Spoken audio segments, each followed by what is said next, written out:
All right. Welcome back to episode 8. Episode 8 of Mixed Nomad Podcast. I'm the host, Sean Lowry, and also the author of Everything is a Choice, Rick Yee, is going to be back with us. As I stated in our last show, he'll be joining us from now on. Happy to be here. Oh, well, it's good to have you. It's good to have you. Okay, so as I said, we are back on episode 8, and we are going to, once again, enlighten everybody with our shenanigans and see how that all works out. Talk over some issues and see how everybody feels about it, right? Things are going crazy, Sean. Yeah. Crazy. What are we gonna do about all this crazy? Right. And so we were talking before, just before the podcast started, and we were actually discussing. I mean, obviously, because it's super important right now, are the protests going around the whole country. And the real question of the day is what everybody's doing, is it justified? Why are they doing it? Why is everybody out there in protesting? Seeming how it's been 106 days now consecutively in states like Portland. So over all this time, and let me just go into, I guess, what I feel about it.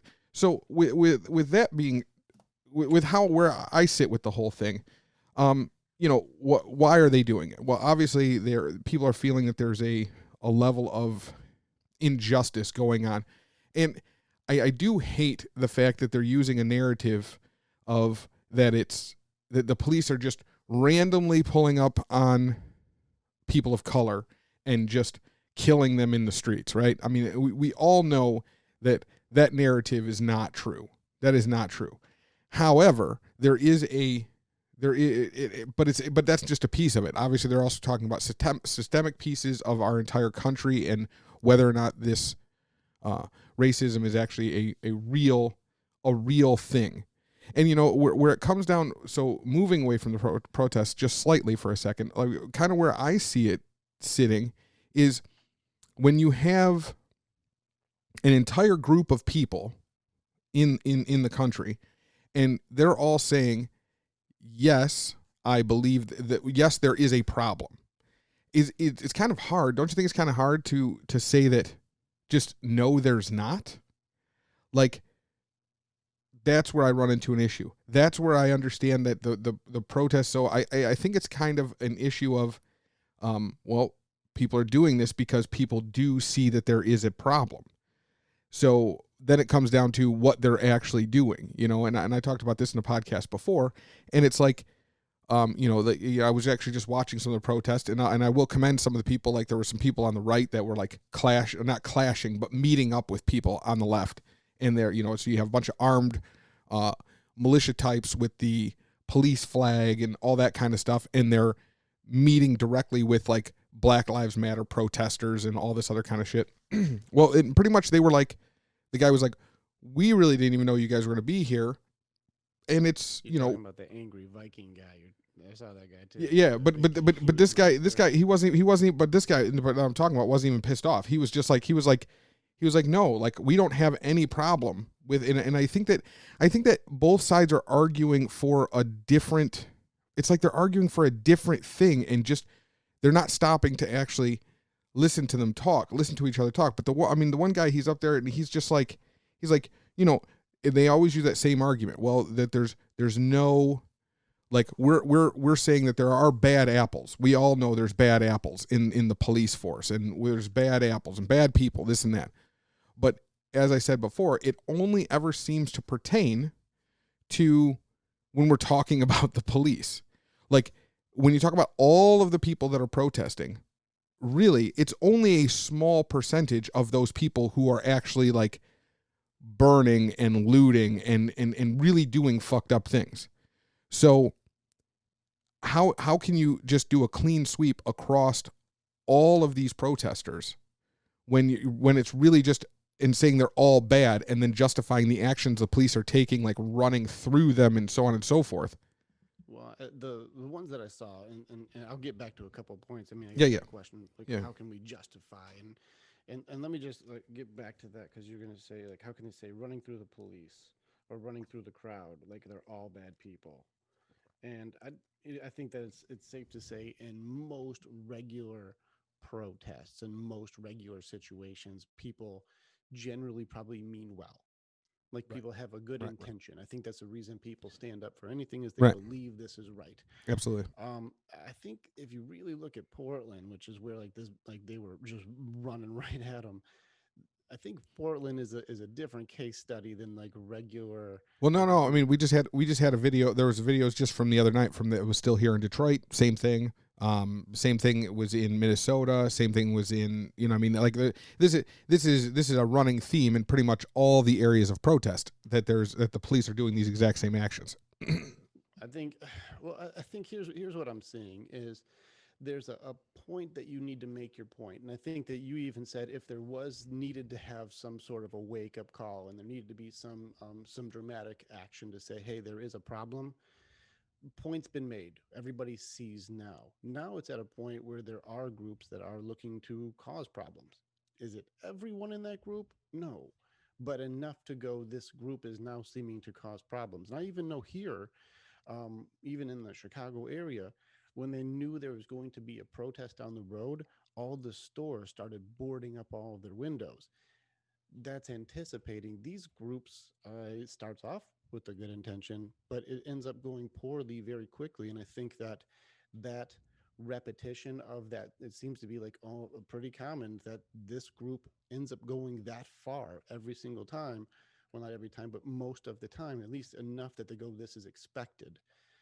At some point people go, enough, we heard it, enough destroying our businesses, enough setting cars on fire, enough with the extreme stuff. We heard the message. Now it's time, like you literally just said, it's time to listen. You did the wake up call, you hit the alarm, we heard it. Now everyone notices you. What do you want to say? Okay, but then we go back to the argument of that, right? The argument to that would be, well, we saw the same thing in what was it 94 when it was the Rodney King protests, right? So we saw a bunch of shit got happened, a bunch of shit went crazy, a bunch of things, the city burned, everything went nuts, blah blah blah, and why are we still having the same problems 30 years later? I don't think it's exactly the same. I mean, things are obviously different now than they were in the No, 90s. no, but Rodney King was in this case. Rodney King he was beaten with nightsticks. No, I In this remember case, Rodney King. people are dying now. So I mean, it's actually it's arguably when it comes to that particular one subject, it's arguably worse, right? The situation is worse. I don't believe that everything is worse. I No, don't no, believe it's and that's the thing. I don't necessarily think it's worse either. But here's what I do think. What I do more think media coverage. is it's not about media coverage. At the end of the day, this isn't a media coverage issue as far as that goes. It's the fact of like all of the I think it actually happened more back then, and I will be the first one to say that wholeheartedly.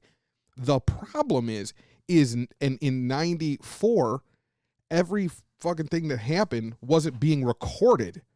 Like, so in here's where I run it. Like, I will definitely say that I believe it was worse then. Like, more of this stuff happened then.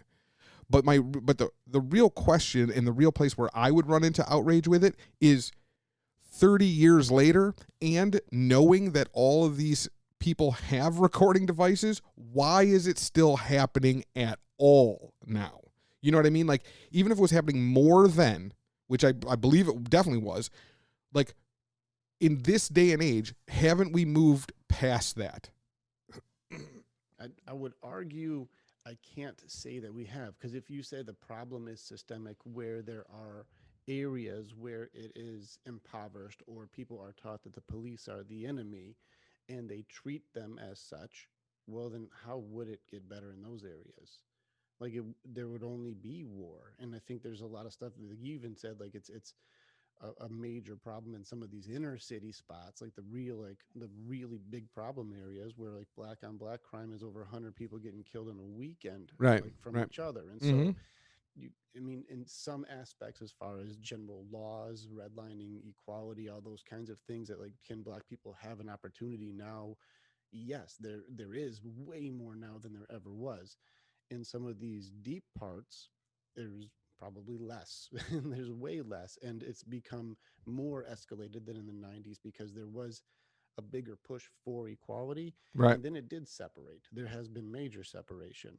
Right. And Right. so in those impoverished areas, if you say the people who are there to protect you are your enemy, if I think there was a line in a movie that says, if you treat me like your enemy, then you make me your enemy. Like, it's one of those things where, like, I can't keep being your buddy if you keep like taking shots at me, one of Right. those Right. And things. I agree with that, but couldn't the argument be made that there okay, so it's kind of like that whole thing, like no matter how crazy something is, like even stereotypes, right? No matter how crazy a stereotype is, they're usually based in some level of like truth. There's truth to it. Well, do you think why is it that the impoverished communities hate the police? Do you think it's because they just because, or do you think it's because they've dealt with many years of the police being assholes? And but more importantly, like, I mean, I get all, like, so I'll let you answer that before I move on to the next thing. All right. Why would an impoverished area be upset at the police? And I think this would be the most simplistic version before we go deeper into it. But in an impoverished area, there's more crime. And if you're doing more crime and that's the way that you sustain your life, say if you have to steal or if you sell drugs or if you do things that like would be against the law, and that's how you make a living, even if it was to run an organization or run a gang or have something where you do have an army with you of people who do jobs like sell drugs, you're breaking the law. If you are in an impoverished area, there is more law breaking. Okay, but we're talking about, but once again, if the only people, and we talked about this a little bit last time, if the only people who were bitching or who were upset were the drug dealers and gangbangers, right? Then that's a different story. But we're talking about just the populace has a problem with the people, with the police. Well, so that's a different question, because you were wondering, like, why would that area? Yeah, but what? so Okay, but that against the area, police? that's going off the assumption that you think that most people in an impoverished area are drug dealers and gang members, and that's still just if you run a group, it's not everybody is the top of the food chain. There's just that society is going to say there is money being moved through this area this way.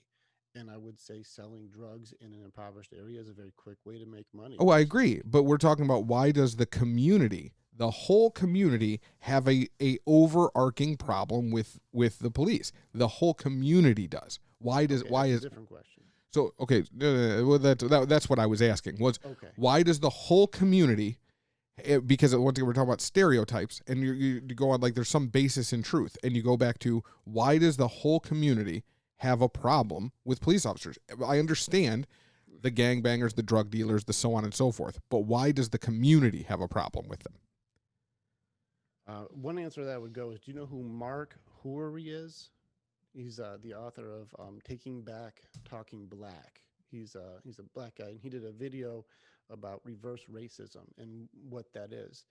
And he made some really, really good points to say the reason why you're taught to hate like these groups is because you're taught to. And he did a whole video of, there was a arrest of a black person who did this thing, or a black person was shot here, and that made the front page of the news. On the exact same day, this white guy was also shot by the police, but you never hear about it. On this thing right here, a black guy was arrested for this. On the same day, a white guy was arrested for the same thing. One made front page, one you never heard of. And he's like, because of this, the system does a reverse racism thing. And you should check his thing out. Mark Houry is like, he's pretty well versed on it. And I don't agree with all of his stuff, but when he starts putting down facts of why are we taught to hate instead of to understand, like, when people are fighting the law, there's going to be consequences. When people are non-compliant, there will be consequences. White and black. The difference is one makes front page, and you have to like have an opinion on that one, and the other one you never hear about, which makes a whole system of hatred, because it says on the news again, black people getting beat up by cops.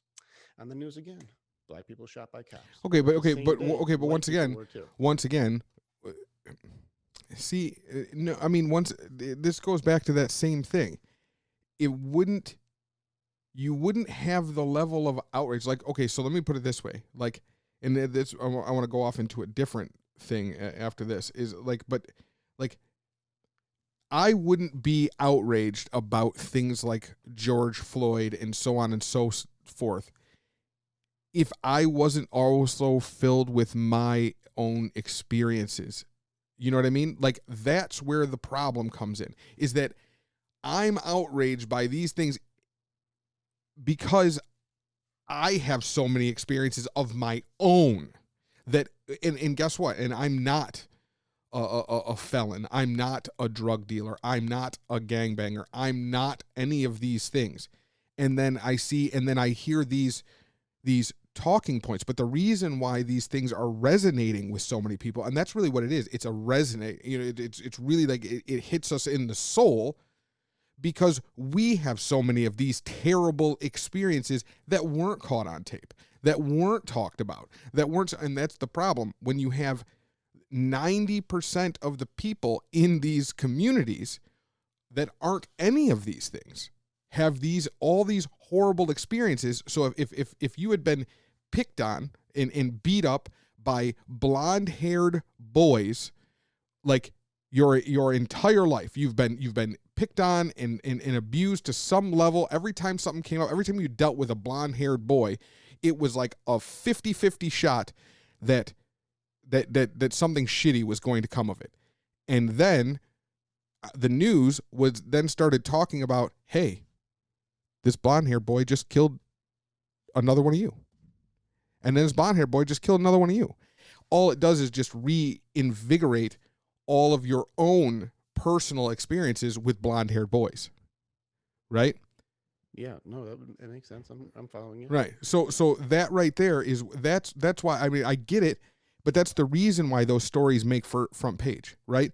And they make front page. And once again, I'm not justifying the media's bullshit by any stretch of the imagination. If the media was actually doing their job, we wouldn't need to be on here.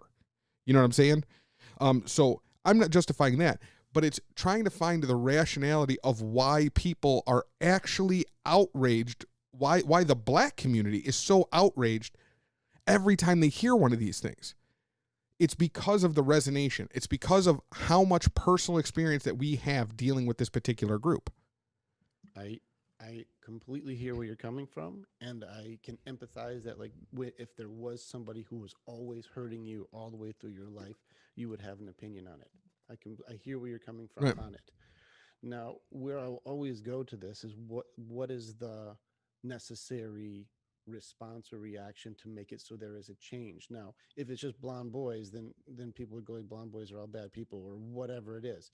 But I think there's one of those, like, there are bad people who do bad things that are in positions of power. I believe, especially, like, I know that a lot of your experiences would be like earlier in life, especially the 90s, which I think you're totally right. Back in, I mean, it's progressively gotten less extreme as it's gone from like the 60s, 70s, 80s, 90s. Like, each year was progressively worse before than forward, because it was acceptable at one point to be highly racist. Like, it was actually almost like cool. That, of course you are. Why wouldn't you be? That's what everybody is. Right, of course. You know, and so since it's gotten better from there, I think now there's more opportunity for people to make as much noise and have people back them up more than ever before, ever. So that's why I think another reason people are stepping up is because now they're going, you deserve to. We want to hear where you're coming from. You have a voice now. Back in the 70s or so, you had to really band together, but do it the right way, because they were going to get militant on your ass. Right. They did it the right way. There was a massive movement, and Martin Luther King made a huge movement the right way. And I think that's where it comes into where, in this day and age, Black people do have a voice. Of course. And they can create content, and they aren't blocked for the color of their skin. In which case, now you have an opportunity to do the same thing Martin Luther King did in a bigger scale and reach more people. Right, but then you go back to the, and this is where my thing is. Like, you go back to this thing of like, so I understand that, and I agree to a large extent. You know what I mean? I definitely agree with what you're saying to a very large extent. But however, when you're looking at the environment that is going on. So it always comes to me. It always comes right back to like kind of like you reap what you sow, right? You like, I feel like in a lot of cases, the white community is very upset about the things coming out of the black community, like with the violence, with the blah blah blah, with the riots, with the just all of these things. Very very unhappy with the things coming out of these communities, but there's no, and I guess, and that's where it becomes messed up. It's like paying for the son paying for the sins of the father, right? Like the fathers created these situations, and now they're all bleeding out. So it just comes back to, and I think that's where I think that where I would love for people on the right side, or that are like very much against this, to understand, like, it's never going to get better until we as a culture do away with these highly impoverished communities, like all the way around. They are bad for all of us, and that goes back to even whatever color. I mean, like the terrible meth-filled trailer park is not any better of a place than the inner city project. You know what I mean? So it's either way, it's all bad. But as a society, until we decide this is wrong, this can never ever stop. This can't ever stop happening. And when you have these communities that are dealing with all this stuff, like, it's just not going to stop. It's always just going to progressively be another shade of bullshit. Well, I agree with you on helping people who need help. I'm agreeing with you on this part. Most of the people who I see now who are having the most outrage isn't coming from that community. It's coming from like colleges. It's coming from like Portland isn't like, because we never had any money here. Like, so you can't say like a lot of the big noise that's being made is because of the inner cities that are lashing out. They seem to still be doing their own thing more than anything else. And so, as far as the noise coming out, and I think this comes back to what you said multiple times as far as the word justifications, you said the son will reap what the father has done. It, the thing about justifications, and I wrote about this, I've done videos on justifications, it's amazing the things that we're capable of and we can find a way to live with. Like, it's okay that I did that. And it can be the most monstrous of things. People who do extreme damages to others. We can create a reason why what I did was okay to myself. Okay, but that that brings up that the other topic that I wanted to actually get into briefly here was the fact of like, we justify terrible things to do. When exactly did it become like awesome to see and do horrible shit to each other, and it just becomes something that we're just talking about and laughing about amongst ourselves, like it's something that it's okay that we did it? When is it okay for a group of police officers to barrel through, regardless of the situation, whether it be children, whether it be stupid college kids, whether it be gentle protesters, whether it be, it doesn't matter.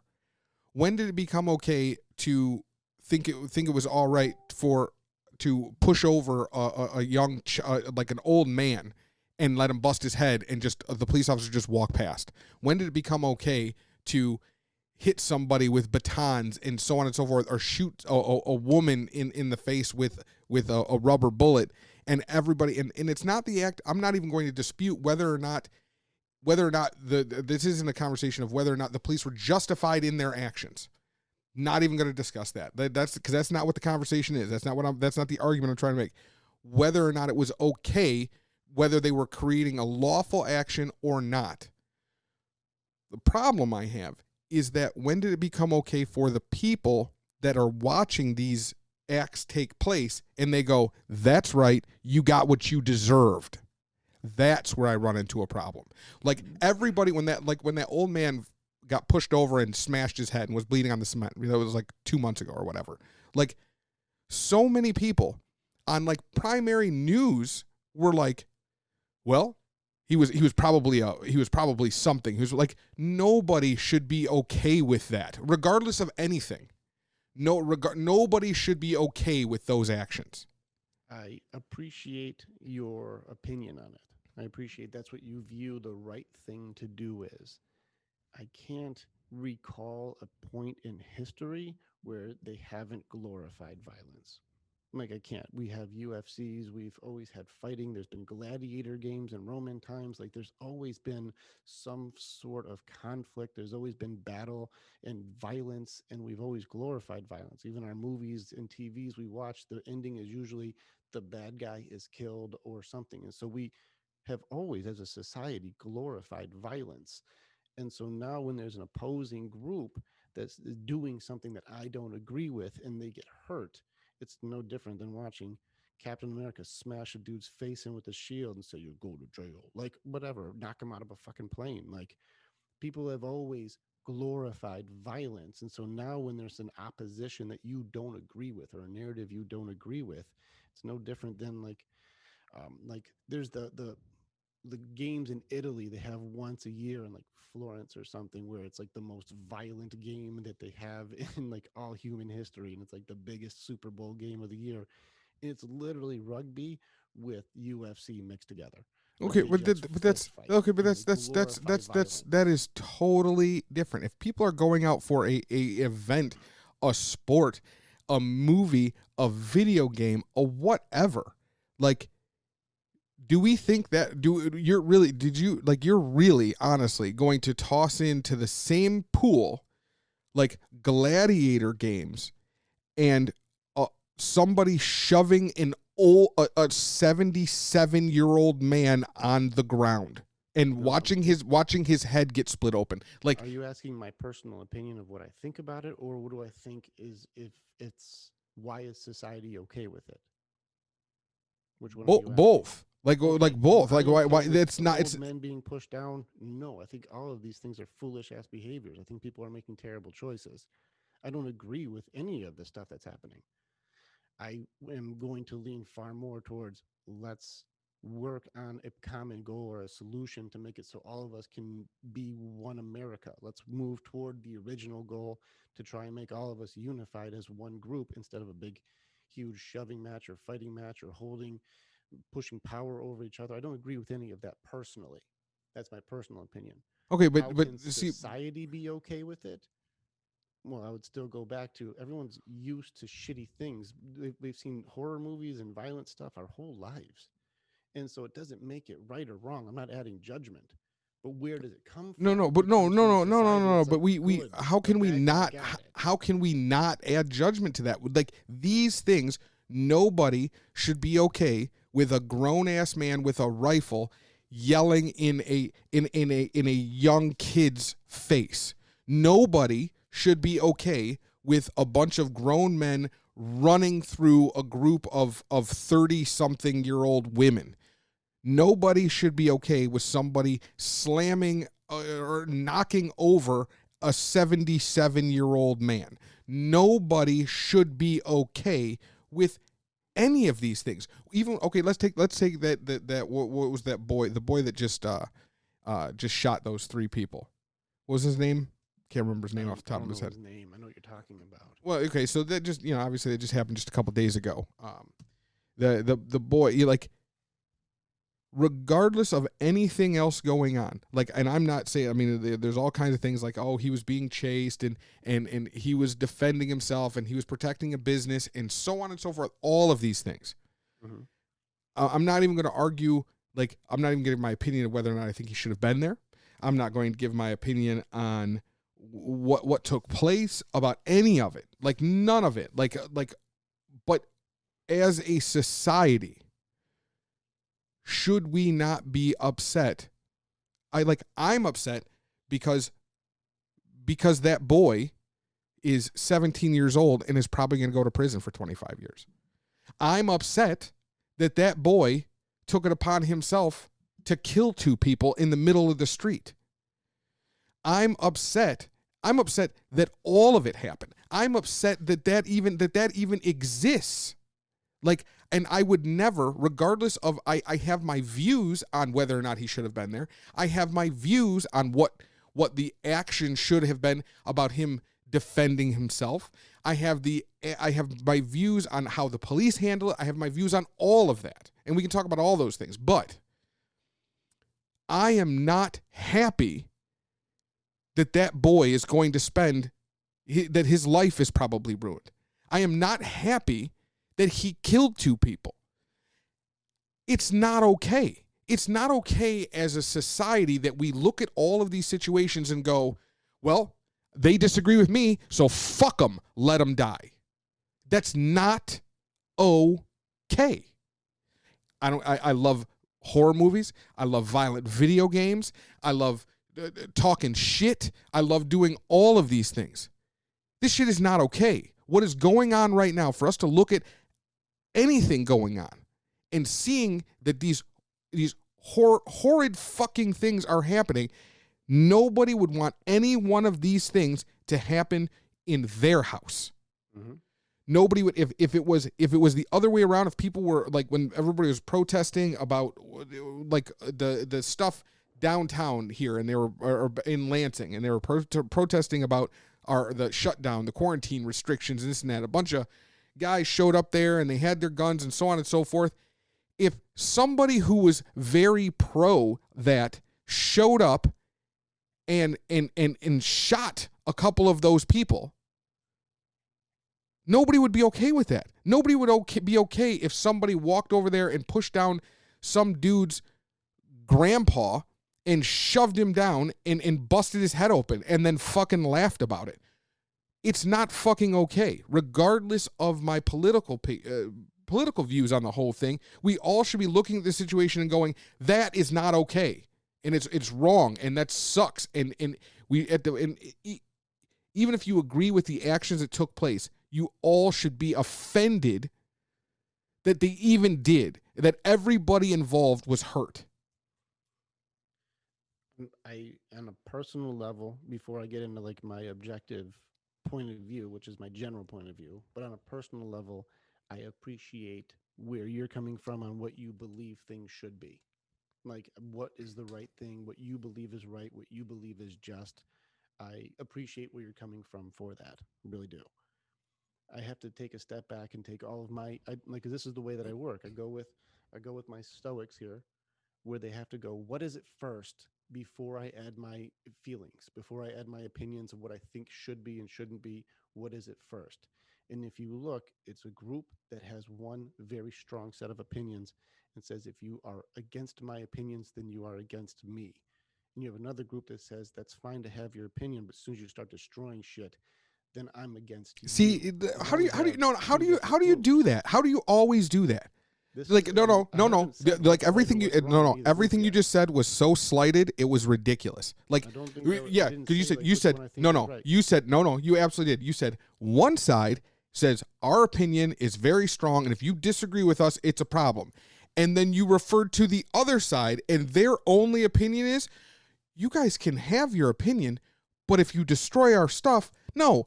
That side is just as fucked up as the other side, and that's you go on to this. Okay, hold on. That's fucked. Because you're adding so much to it. I didn't add anything to it. I went with exactly what you. I could play it back because we're recording it. Let's do it. Yeah. But the point is I'm trying to say, like, what is it? And if I'm saying it like what it is without adding what I think it should be, but what is it? I do see there's not a lot of, I don't see the right side protests going into the street.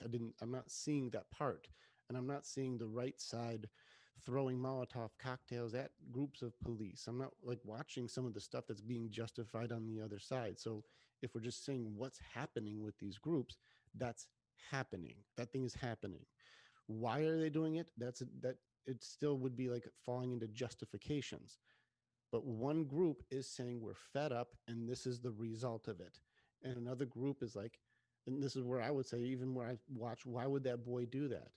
He said, I was protecting the area. Is that what he believed he was doing? Like he was like, I'm going to protect the businesses or whatever it is. Yeah. Something to that effect. Yeah. That means one group believes that me doing damage to this establishment is me trying to fight the power that I believe is evil. And another group, or this boy, would take it upon himself as his own form of justice to say, if you're destroying buildings, you're evil, and I will stop you. But so what would both happen for people? Both sides are saying you're making it out like that you're making it out that the left side is saying that just we're going to do whatever the fuck we want because fuck you. And that's their reasoning. And then the other side is saying, and you're saying that the other side is just, they're just reacting to their fucked upness. Like, no. Like, how insane is that? Like, okay, both sides feel the other side, both sides feel the other side is evil. Both sides are doing the exact same thing. You can't take a situation and have, this goes back to that whole stupid thing of where you have there's good people on both sides bullshit. Everybody who is showing their ass right now, every single person on both sides that is showing their ass are fucking assholes. Fuck them all. They're all assholes. Everybody who's running around with their fucking gun and they're a bunch of little fucking bitches with their, like, thinking that they're like tough guys because they go to a shooting range every fucking weekend. They're just like fucking gun heroes. Fuck every single one of those guys that walk around like they're fucking Billy Badass because they can afford a high-powered rifle. But fuck every one of those people who want to go out and destroy everything and try to say they're going to burn down the system. But what I'm saying is no, both sides, and that's where I run into an issue, is that you make it very clear with your stance, with what you say, regardless of maybe that's not your intention, but with what you say that you're very much so like the left is doing something or the Black Lives Matter group is doing something negative. And these people are just trying to do the right thing and stop them from doing something fucked up. And that is not true. Why? Okay, why not? Because that's really I don't see the other groups that you're talking about. There are these militia guys that you just saw a video of, these militia guys walking around that you're like, fuck them. No, not all of them. I very clearly said that. I said high power rifle assholes. I'll fuck them. Like, I just watched those guys doing their own thing and going like, oh shit, we know you guys would be here. Our bad. Yeah, and I also, but you completely failed to mention that there was also people on the other side that were very much so willing to talk to them. So my point is that both sides are equally right and equally bad. Yeah, like I equally. I disagree, and I think that like the stuff that we're talking about, it seems mostly fringe stuff because I don't have any friends who are going into protests and fucking shit up. So, like, I don't know any. But you, okay, but at the same time, you have friends that are going out and protesting. No, I don't know. Yes, you do. Yeah, yes, you do. We both have friends that are actively going to protest. About, like, people from like the Redford group or something, because I haven't. Yes. People that are our friends are actively going out and protesting.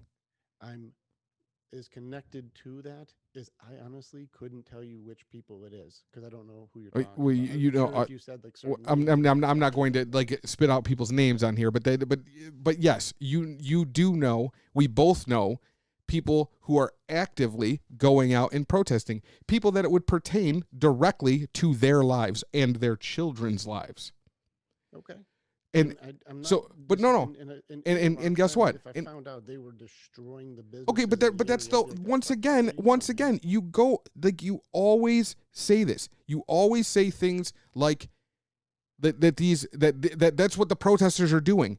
We've already established it is a small fraction of the people who are going out and protesting are the ones doing these bad things, which means gun-toting dudes who are going out and shooting. I completely agree. But that is not what my argument is. My argument is that you keep referring to all of the people on the one side as something negative.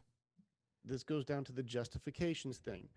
You're doing a thing where you say, if they're doing it for this reason, then that must be okay. People need to wake up. People need to understand. I'm not justifying. Bad things, I am like not destroying somebody's livelihood should be a wake-up call. When did I what? when did I ever say that it was okay when they were? I've said 1,000 times that people that are looting and rioting are wrong, and they shouldn't do it. If we're getting into the conversation to say what is the movement important or is the message important, there's two different parts to that. The societal, like the actual like business aspect of Black Lives Matter is fucked. That part's not correct. Okay. But does the idea of let's try and fix the system, is that wrong or right? Well, I think that everybody would agree, let's make the system better if it can be improved. I haven't even talked to one single soul that I've talked to on either side who says, if we can make it better, let's make it better.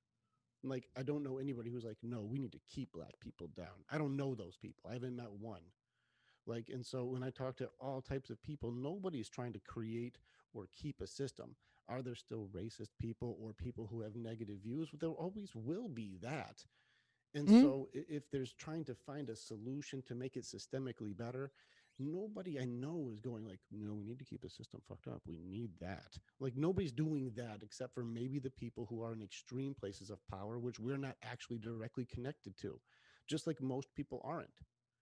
In which case, if we're going to talk about how do we make it better for our friends' children and people who are our friends who there is a system against, nobody's fighting that like we're going to make the system worse. I don't know the opposition force to that to say we need to bring redlining back.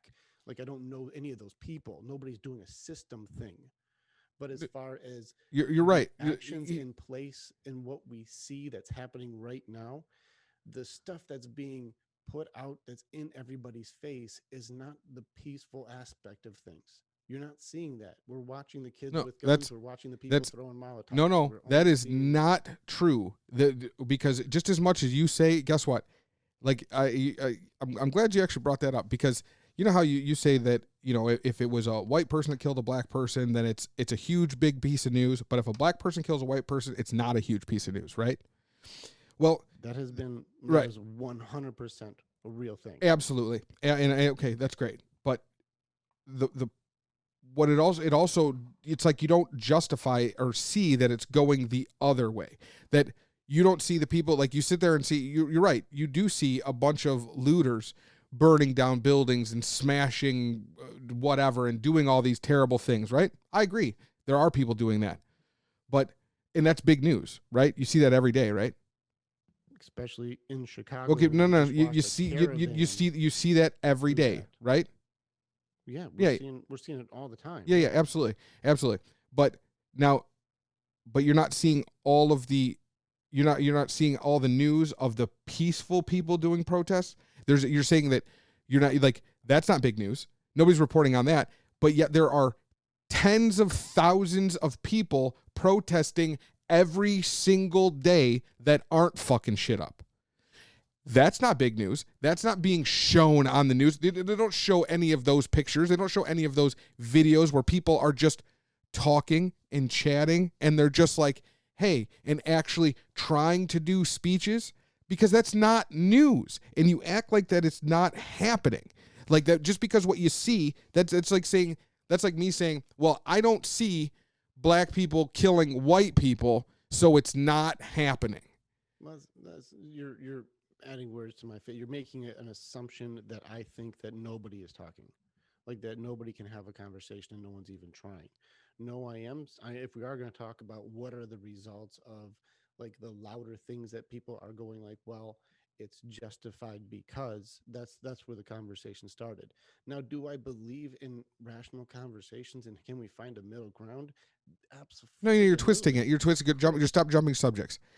We're going back to showing what's being shown. Your narrative, what you are saying, you are only referring to this group of people as rioters and looters. Period. That is what you rioting and looting. Okay, there are those. There are those few people doing that. But in the meantime, every single day, there are a bunch of people who are doing none of those things, who are still out protesting, who are being awesome, which means once again, which are being just these few people doing shitty things, and that justifies everything coming along with it. No, it's because the narrative, that's not news. Do you like? It's like you're not like taking into account that the right's narrative. I agree that the left's narrative is fucked. Like, I agree.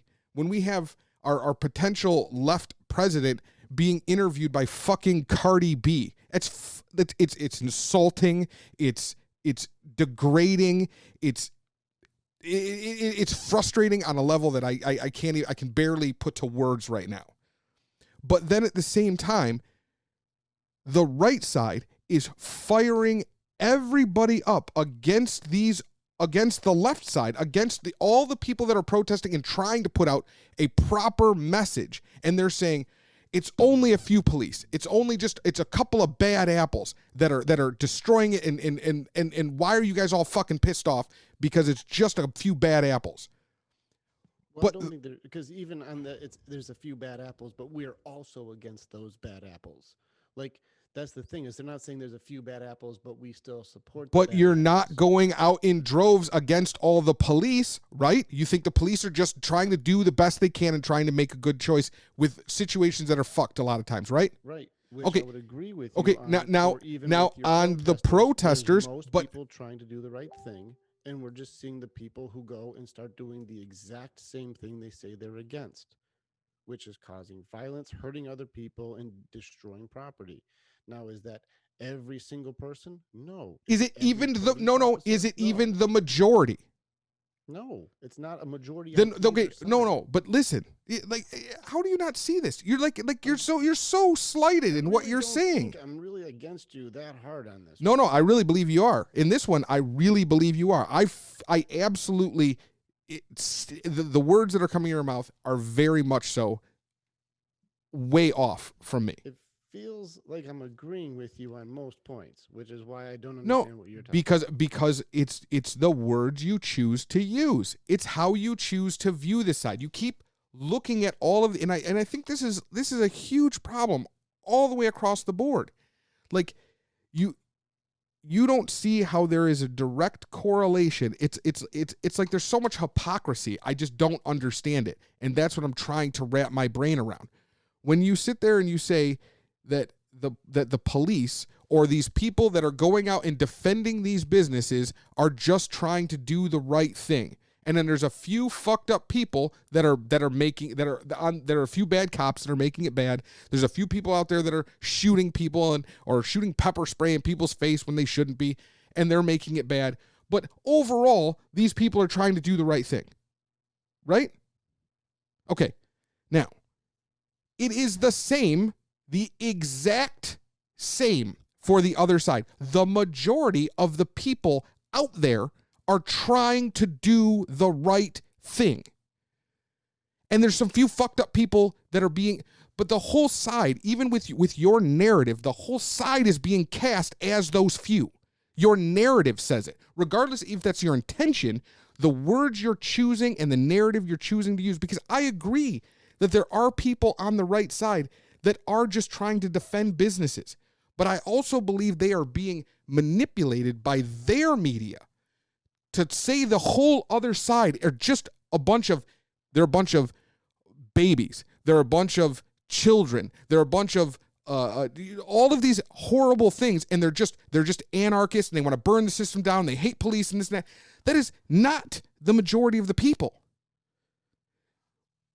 You are judging the left side, the Black Lives Matter side, on those fringes. And guess what?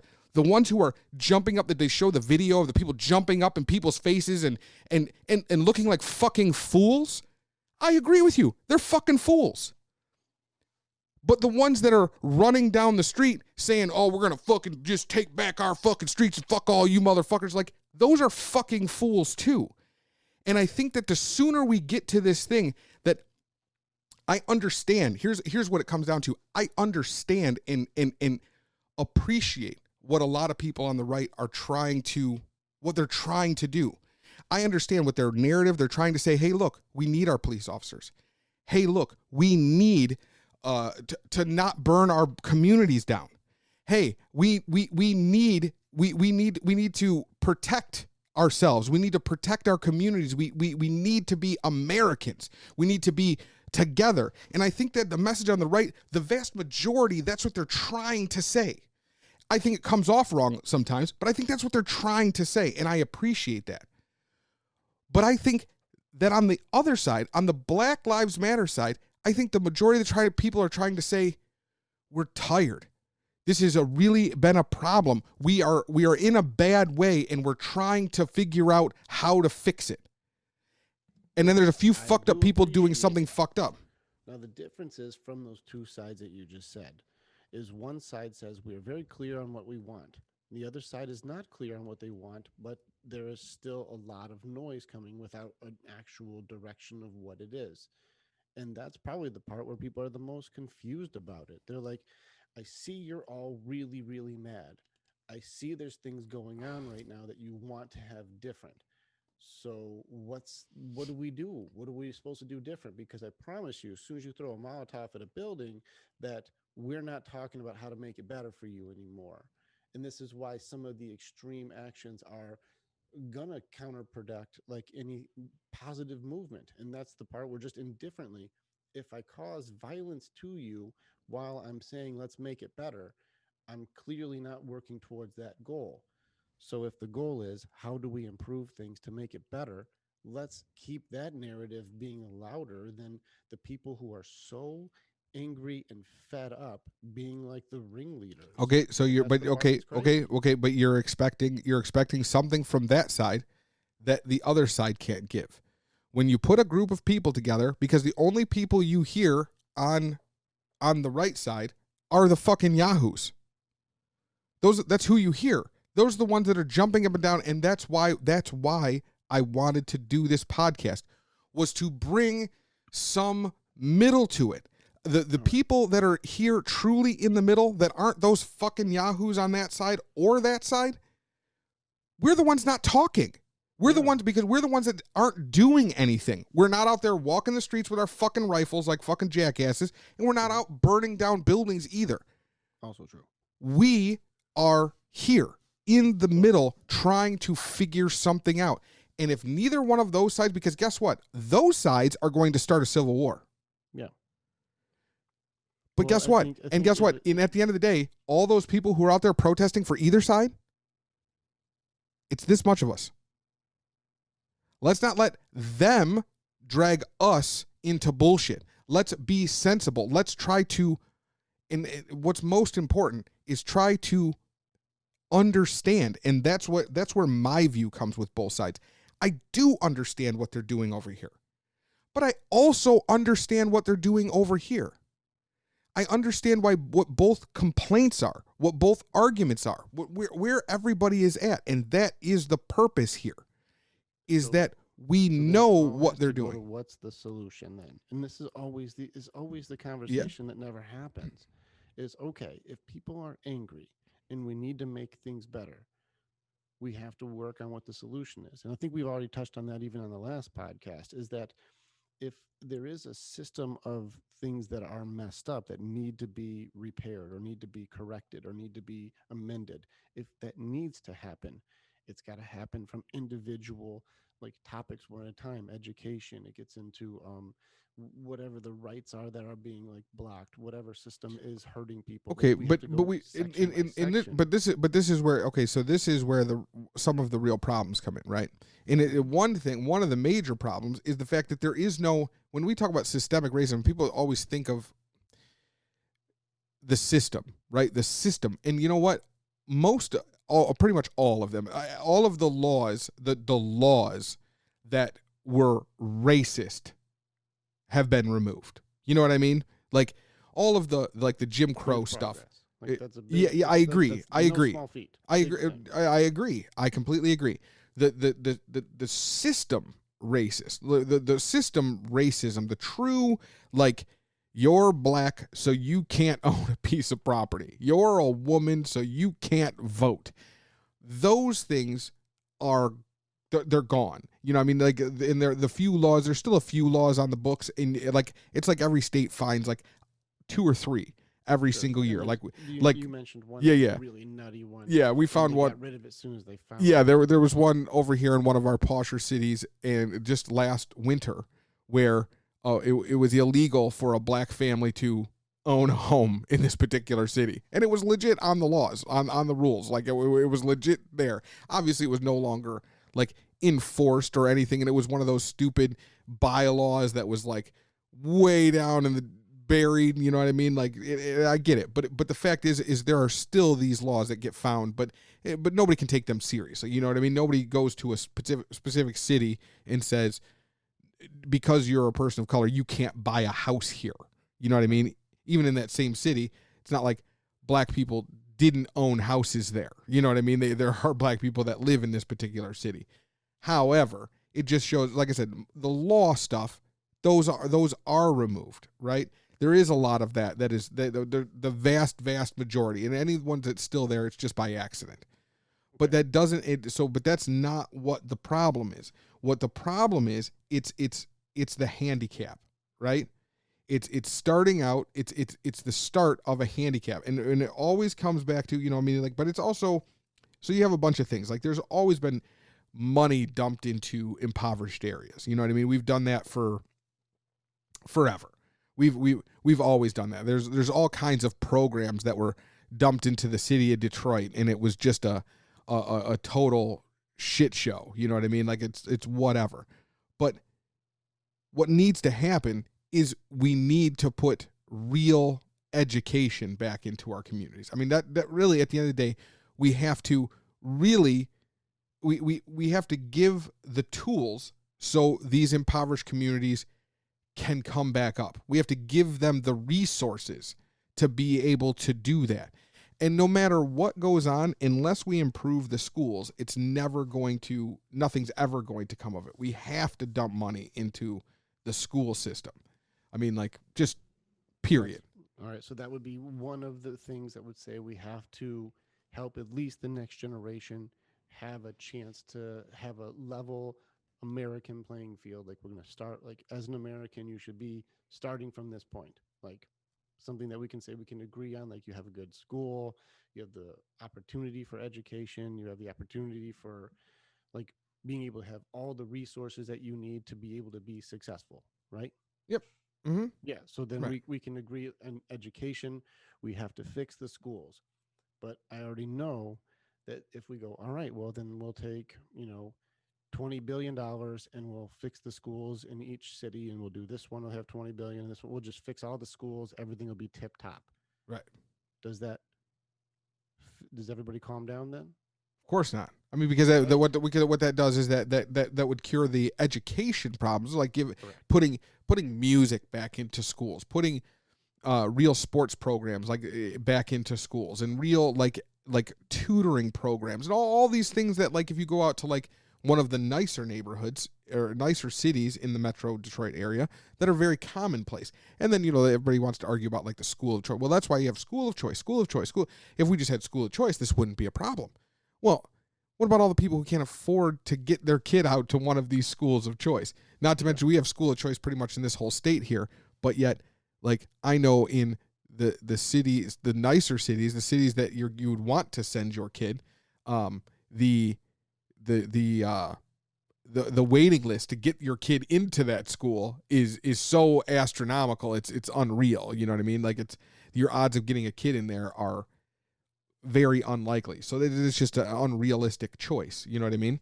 Right. So we need to make the schools in these neighborhoods good schools where these people live, good schools. Let's say now they've done that. Right. Let's say whatever the answer was for that, we have now, the schools are better. This next generation is going to go to great schools, and they've got better education.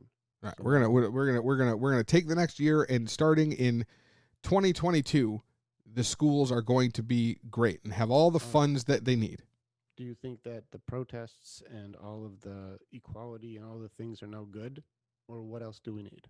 No, I think that would be a huge starting point, and I think it's a huge starting point to the point of like that people from these communities would start to believe that a real change is being made. Because when you think about how you would feel, right? I understand, like, you don't have any kids of your own, but if I was in a situation to where where things I felt things were hopeless, but I knew all of a sudden that my kids were going into getting things that I never ever had, and they were getting it, and I saw it viscerally right in front of me. It would have a huge impact on how I felt, on how I like, if you know your kids are getting that they're being taken care of, and that they're getting something that you could never get. That would be a huge move, and it would make the community would then realize that people are being serious about what's going to take place. Keep getting some on my leg. So I'm with you now. Right. We're all in. Okay. Let's say the education system is now fixed, and we have brought hope back to the community. Right. Does everybody calm down? Yes, I believe people would calm down from that. But I do believe that would fix everything. Of course not. Of course not. Now, so what's our next thing? Well, okay. So, like, if we can agree, we need to get education. Right? Okay. So, if you really want my honest opinion, it actually kind of goes. It's the reparations conversation. But because it has to be done a specific. Of course, way, of course. Give people money. Right. Because we all know, and this is my opinion. Like, I've said I was going to mention it at some point. I just never have gone into it. Like, if we really want to talk about fix, reparations is the fix, right? But we all know this, that, and this goes down. I don't care who your community is. I don't care if you're talking about a trailer park. I don't care if you're talking about the inner city. I don't care who you're talking about. And if you just take a group of people in an area and just go, here is, I don't know, whatever it is. Let's just throw out a number, and let's say it's $20,000 per person. Let's make it a little more ridiculous. Let's say, because it's got to be enough for everybody to chill out for a while. Let's even say $500,000. Well, I mean, that's crazy. I mean, that would be crazy. Let's be crazy and say let's just make a crazy number, because I think that people would go, wait, 500,000. Both sides would be in a very different perspective on this, but let's just say like. That's what no, because I mean, because that would change that kind of money. It could never be that, because that kind of money would change dynamics of like whole structural things. Sure, but no, I mean, you have to be realistic about what it is. I would say, if we want to be crazy, let's say it's 50,000 per person, like 50,000 per person. All right. So, but if we just turn around and took everybody in the black community and just said, here's $50,000. Okay, now we've paid you back for slavery. We're all set. The whole community would be bubbling with happiness, and for about 6 months to a year. Yeah, for 6 months to a year, and then everything would fall the fuck back apart, and it would just be because just human beings, especially human beings that have never had $50,000 sitting in their bank account, would just burn it up. It would just be burned up, and it would mean less than nothing. It would be a bunch of new cars, a bunch of new shoes, a bunch of new clothes, and people would be popping bottles like crazy, and it would just be ridiculous, right? Well, I mean, that would stimulate the hell out of the economy, though. yeah. The economy around the city would be doing really, really well. But as a community, it wouldn't do anything for the community. It wouldn't help anything. So what I think needs to be done, if you want my honest opinion, is I think you need to tally what that number is. How many people are eligible for that? So let's say it's, I don't know, let's say it's 6 million people, or 25 million. I think more like 25 million, but whatever the number is, whatever that number is, and you tally that total number of people, and then you take all of that money and you put it into a separate account. You then say you send a letter to every single person that is eligible. Every single person that is eligible for that money. And you then also put out another thing, and you say everybody who is in like an educator, a business owner, an entrepreneur, whatever, that does not want any of the money. People who are, has to be a volunteer. You have to be qualified to make choices. And I want people from every single city that's like, I don't want the money. I don't need the money, for that matter. Don't want it, don't need it. I'm qualified. I already have a business. I have a company. I don't want the money. Okay? Those people, then you make a small committee in every single state of of those people who are qualified for that, who are qualified to get the money, don't want the money, qualified to make decisions, and you make a little committee out of each one of those states. You then send out a letter to every single person in the community that has access to that fund, right? And you say, you now have 1 year. You have 1 year or 18 months, a year and a half, whatever, don't care, to make a business plan. And now you go through and then you put a certain amount towards each and every single state where people are living. And then you divide that money up amongst the committee, then decides which businesses are the best ones. So it's the people who are eligible for the money are deciding the businesses. And they're looking at, and I want people to look at demographics, look at like location, where like you don't want to have two guys that are like, I'm going to start a watch company. And then another guy says, I'm going to start a watch company. And they're both like around the block from each other. You know what I mean? Like space it out. But the deal is all these businesses have to be built in these communities. They have to be built in these urban centers. That's the whole point. It's giving resources back to, like, if this community really feels they have been wronged and put behind an 8-ball, now all of a sudden you are building business. The people that are eligible for it are building businesses, hiring people from their own communities. And I don't care if you want to make boxes or make watches. Don't give a shit. I don't care if you want to make shoes, but the whole idea is that it has to be sound business plans from people who are trying to build up. I'm following you so far. Mm-hmm. Now we have a pool of money that only the people who would have been qualified for reparations from being descendants of slaves would qualify for. Correct. And they have to make a business plan. Correct. Now, I would probably even assume that a group like this, I don't know if they have, business plan makers in the group or not. So we'd probably assign some people who are experts in the fields or whatever that would be, right? Well, the committee would be people experts on, like, people who have businesses, right? Like, I mean, you look at like people like Diamond Dash, right? Like he would be a great person. Not saying he's eligible for to get reparations, but somebody like him, if he was eligible for that money, like. Mm-hmm. Then, and obviously Diamond Dash doesn't need that. You know what I mean? The guy's a billionaire. Right. Okay. So then we have like a group that knows what they're going to do with this money. This is an important question. Is it considered like some sort of a special state fund, or is this like a nonprofit thing? Because that makes it. What do you mean? Well, I don't understand. Well, like what you're asking. Nonprofit, then the people can on the books delegate the money however they want and start giving themselves a cut of the money. No. This money goes this money goes directly, like every single dime goes directly to starting these new businesses. To the city. That's it. Like it just goes to working on building the city back up to make it so. It's not that like the city collects the money. That's not the point. The point is that if I am a person that is eligible for that money, I then put a business plan. If my business plan was selected, and I also think it's also very important that like the group that was made here, like I wouldn't want, like it wouldn't be people from Michigan that would be deciding which people in Michigan got to make businesses.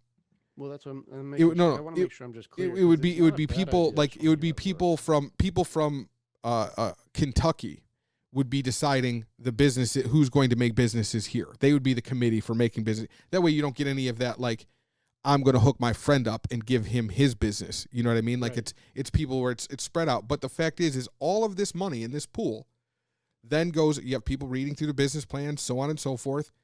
And then you give, if I need $300,000 to start my business, well, then I get $300,000 to start my business. It becomes a small business. Okay. Money, right? I'm just going to cut it short because I get the idea. We're building the businesses in the area. It's all based on this committee, and even still, reparations are only going to descendants of slavery, which means there's still going to be like more than half of the people who would love reparations are not getting that. Well, but nobody, the only people who are ever going to get reparations are, well, you're talking about just people in general, people that just people in are, general. but okay, you're absolutely, but once again, we're talking about what's best for the community. I've given a lot of thought about this, and I mean, you can't, just because a lot of people, like, hey, guess what? I know for a fact that I am a descendant of a slave. I know, like, I know that my lineage can directly track it. But if I came up with an awesome business plan and it got selected, then I would get the money. But I wouldn't be upset if I didn't, but the money was still it was still being done. And I'm also one of those people, I don't want the money. You know what I mean? I don't need it. It's not my bag, right? I'm not rich, but unless I came up with some great business plan, which I don't have right now, you know what I mean? But I would be happy, and it would just remove all of that argument. It just removes all of it. You actually, and whether the businesses succeed or fail is irrelevant. Mm-hmm. It's just the fact is now all of a sudden the entire community just have that would be a huge push, and it would truly bring economic growth to the black community. I mean, it absolutely would. I mean, like the proof is, you know, that's where like a lot of the people after World War II, some of the Asian cultures, they got a huge push in because of the reparations that were given after World War II. And that's where a lot of the small businesses were started with all of that. You know, I mean, there's proof that these things work, right? Yeah, no, that sounds good. Yeah. Okay. So if you want to talk about what needs to be done, those are the two things that above and beyond all else, those are the two things that I believe need to be done. All right. Now, this is where, like, I just want to make sure, because if we're all working towards the solutions, we got to be like, all right, this is what we need. We have to get the reparations thing sent to the people who are descendants. We have to create it this way to make sure there's business and economic growth in black communities, and we have to fix the schools. Does everybody now, like, we're good, like, we've chilled it out, like, now we no longer have, like, the system isn't as messed up as before? Like, can everybody chill out, or do we have to do another thing? No, for me, as far as like, I obviously I'm not the spokesperson, right? You know what I mean? But as far as my opinion, like, and even if I'm wrong, right? Even if I'm wrong, like, I'm willing to come to the table and say, this is where I think we should be. Like, if there's a better idea, then let's talk about it. If there's a better way to work my idea, let's talk about it. Let's do that. But rather than going back around and making committees as to whether or not we think that this will work or we think this is okay, let's actually talk about real things, and let's start putting some pen on paper and coming up with some logistics. Because guess what? All of these arguments that are going on, they would stop if the average, if as a country, as a people, if we, everybody on the right side that keeps saying that we're just all Americans and we just got to do stuff for America. Well, like, then let's work together. Then let's fix this. This is clearly, we all know, we can all agree that this was a fuck deal. That there was a fuck deal that went on for a really fucking long time in this country. Let's all just agree. Let's stop arguing about that and just agree that there was a fuck deal, and it was in our lifetime that it stopped being a fuck deal, right? So if we can all agree that it was a fuck deal all the way up until our lifetime, well, that's a huge problem. So let's work on these solutions. I mean, like, we all know, like, things like the school thing. We all know that if you go to a school in fucking Novi here, it is a far cry between the school that you go to over in Detroit. Like, everything about it's different. The education, the quality of teacher, the quality of the classroom, the quality of resources, the quality of expanded, like, tutoring, music, social clubs, all of these things. When you have a community that has, like, and who are the ones who are being fucked up in these bad communities? Who are the ones that are really causing all the fucked up shit? It's the young people. If you actually gave them things to fucking do in their communities, there's no time for running and gangbanging. There's no time for bullshit if there are actually real music programs and resources and tutoring to help them feel important. And I don't mean feel important as in they're special. Make them feel like they're human. Feel like the shit they see on fucking TV that everybody else is getting every day. Make them feel like they matter as well. Okay, I agree that would be an awesome thing. But then there has to be a cultural shift. And this is where, like, even I know that you mentioned watching, like, Candace Owens' video and having some objections to some of her things. But what about the ideas of, in certain communities being called like anti-black, or you're acting white if you articulate your words, or you're going to study over hanging out, or those things, because those are a big part of it. Even we mentioned the clothing and what you wear. If you were to wear a polo and khakis, you're clearly dressing white. You're not part of the culture. Okay, How but do we make a culture shift to make it so, like, now we have better schools, now we have businesses in the area, now we have to make a culture shift to say these things can no longer be part okay, of but who we are. but those things can also be applied to both sides. If you see a guy wearing a pair of Air Force Ones and a hat that's kind of sideways, the comment is you're stop dressing black. You know what I mean? So that's I mean, but that my point is that happens on both sides. But no, I'm not saying just as far as a judgment of what do I is people saying the things. The difference is if that guy starts cocking his hat sideways and stuff, does the white community still say, like, don't study, like, don't go to, like, don't Okay. speak the certain Okay. way? Once again. Say, like, okay. Okay. Once again. It becomes a self-regulating thing, right? If all of a sudden kids are going to school and are having real educations, it will correct itself.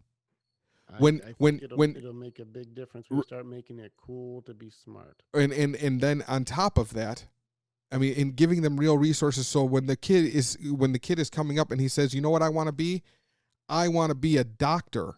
It becomes a real thing. It doesn't mean that the black community is all going to become fucking neurosurgeons, because the white community isn't all fucking neurosurgeons. What the argument is everybody coming up on the same playing field. And the same thing as if you're creating these businesses, like I said, it's symbiotic, right? So if you're creating businesses in these environments and people, there are actual real jobs with real learning, real skills. I mean, like, hell, like vocational schools would be huge. Things like that. Like, so it's when they leave school, or if they're like, okay, well, I'm a sophomore or I'm a freshman in high school and I just don't see myself going to college, not really my thing. Like, I know if you go to Livonia, there's an awesome vocational school. So by the time they graduate from high school, they can get their builder's license. And they've taken all of their prerequisites and all of the studying and all the course material to get their builder's license. And it's given by the fucking public school. You just have to pay the money to get the test and you're done. They don't have that in the city. They don't have that. Those things don't exist. It's just offering the same kind of potential. There's still just going to be as many fucktards coming out of there as there are over in these nice areas. You know what I mean? That's humans. But it's just balancing the books. It's giving opportunity, all of those things about things not being right, or how you're talking or how you're acting. Business is self-regulating. Like, it just is. Business is absolutely self-regulating. If you go into a business and everybody's dressing sloppy and dressing like a slouch and they're talking stupid, they're going to go out of business. If you're going in and if you don't think that there would be, I think that probably just like any other culture, like if you did that, I think out of all the businesses, probably what, 20% would survive. Like, really, 20% would probably actually survive and thrive and grow. All the rest would fail. But it would still be a huge, even if 20% actually thrived, that would be a huge shift in the black community. Huge.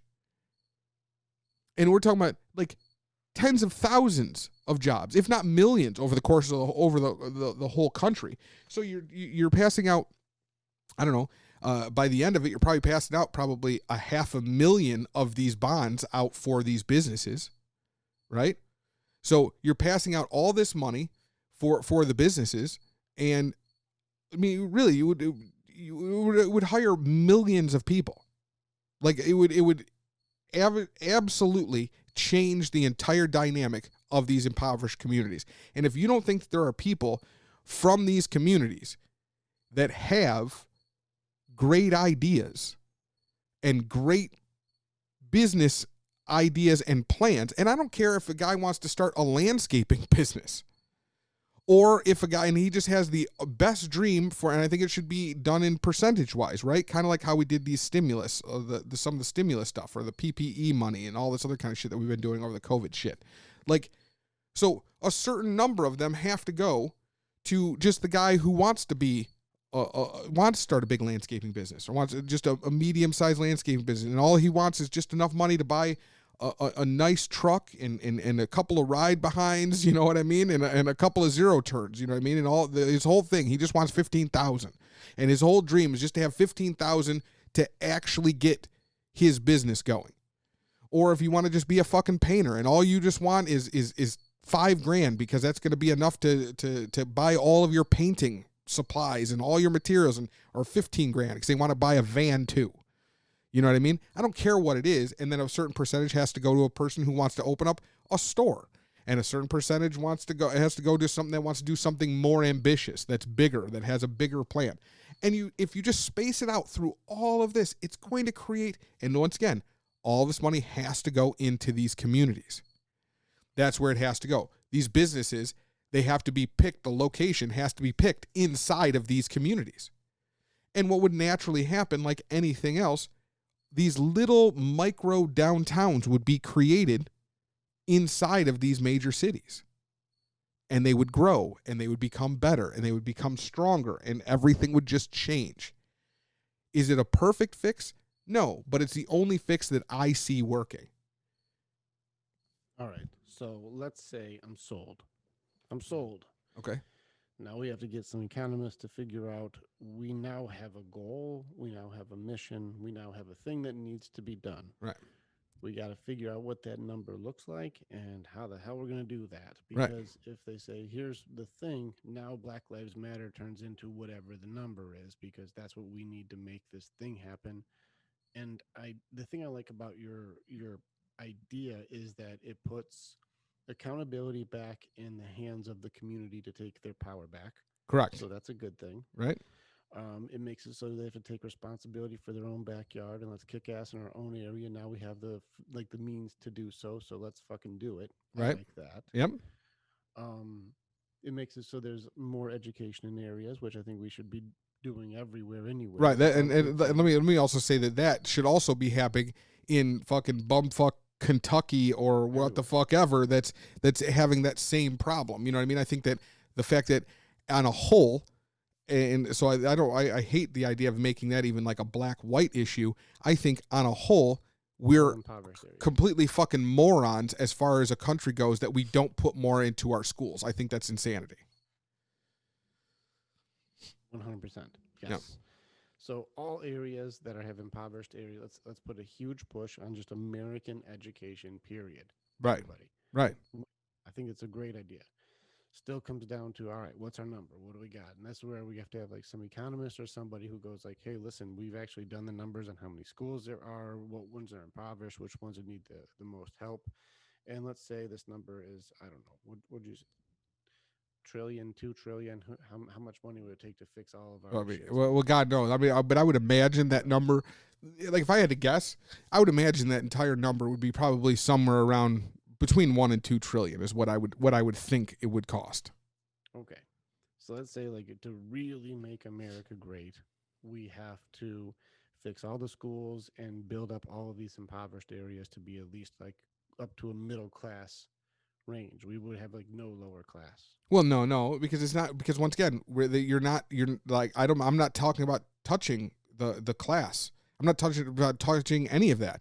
Like, that's not what I was recommending at all. Because by doing we're not just going through, we're putting money into our schools because schools are just schools, irrelevant. So all schools, basically there should be a standard of schools all the way across. Like everybody has the same opportunity. We put enough money back in for music and programs and tutoring and all of these things, and paying our teachers appropriately, and resources, and, you know, monitors and laptops and computers, and, you know, this guy, like things that we would want for our children. And I think we just make that universal across schools, right? I mean, so that's not changing impoverished areas. And as far as the reparation goes, that just means that if you are a member of this particular group, it has to be done, put the money, like the businesses have to be started in the black communities.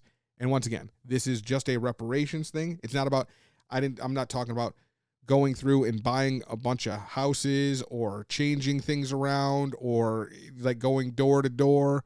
I mean, I think there are other things we could do as a community, like as far as like doing good things. I think that as far as Americans go, taking care of Americans, then I think that we all should, like, I mean, I have a construction company, right?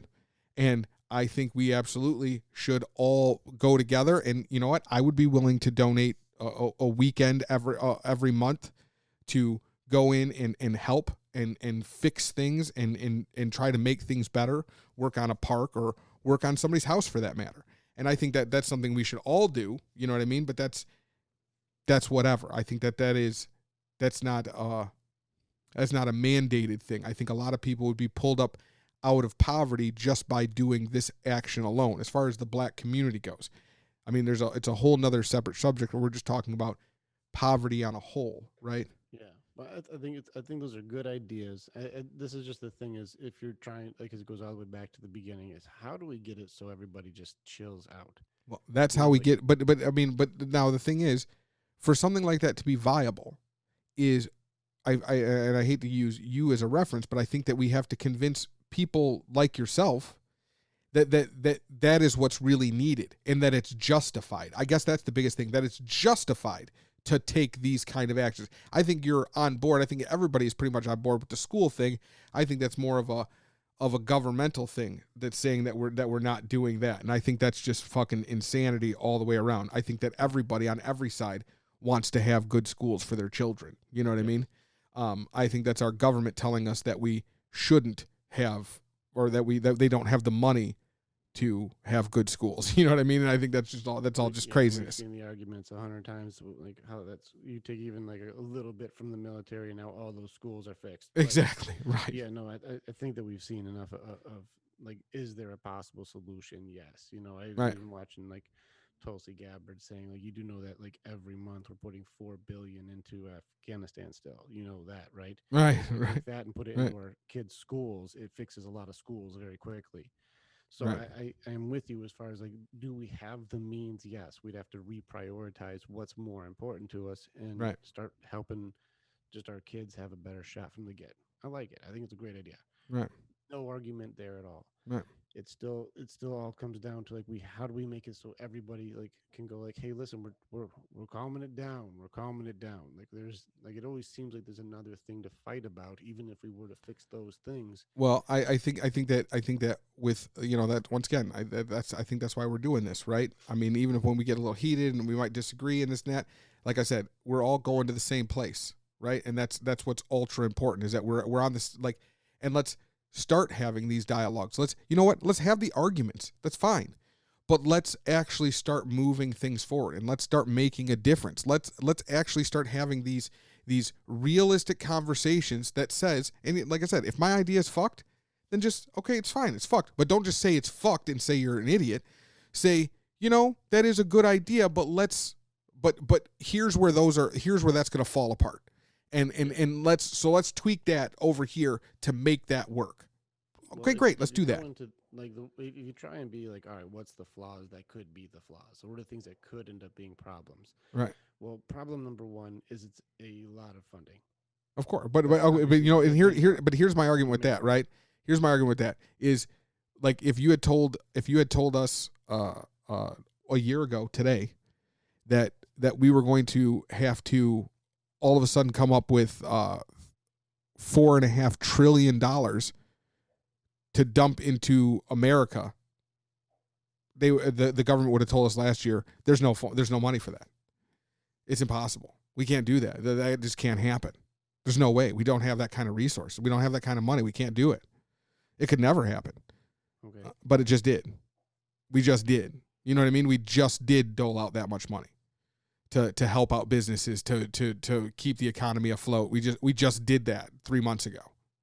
So, I mean, I guess what's the point of that? The point, because you say, where does the funding come from? Like the funding, we point is that as the U.S., we can come up with the funding to do it. If it's something as a society that we want, if it's something that we truly believe in, and we as people believe in doing something, like that's where our votes come in. That's where our voice comes in. And if as a group, if all sides were jumping up and down and saying, no, this fucking makes sense, fucking do it. That's it.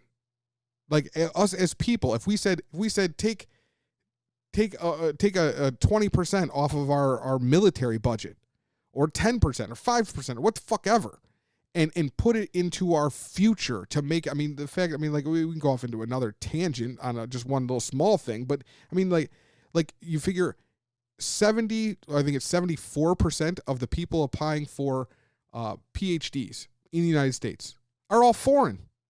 70% every single year that are getting and applying for their PhDs are not Americans, because we don't prioritize school.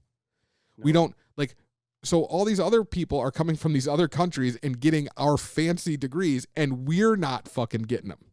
Correct. You know what I mean? So that just shows you how fucked, how absolutely fucked our whole way of thinking is here.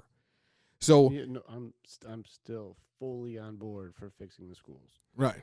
Again, like it just turns into like this is where like I'm no longer like, I'm not trying to say like this is a bad idea. It's like, okay, now we have a good idea. Okay. And I agree with the idea, and I agree with the reasons that we need the idea. How do we actually do the idea? So should we be all like, all right, here now we have to unify to create a vote, to create enough of a noise that says this is what the goal is, and then we fight for that. It has to be an education thing, because I don't know a lot of people that would be against it, but except for maybe people in high power who are like, I don't want to. Right. Put it in new tanks. Right. But that's what. So at the end of the day, what it has to be is we have to get more people to listen, to start listening and start talking about this stuff. And we like all this stuff works on public opinion, right? Like the more public, the more people that are talking about it, the more we're communicating about it, the more it starts to resonate. Like if you talked about whether or not marijuana was going to be legal 10 years ago, it was like 70% no. Well, here it is 10 years later, and now it's 95% yes.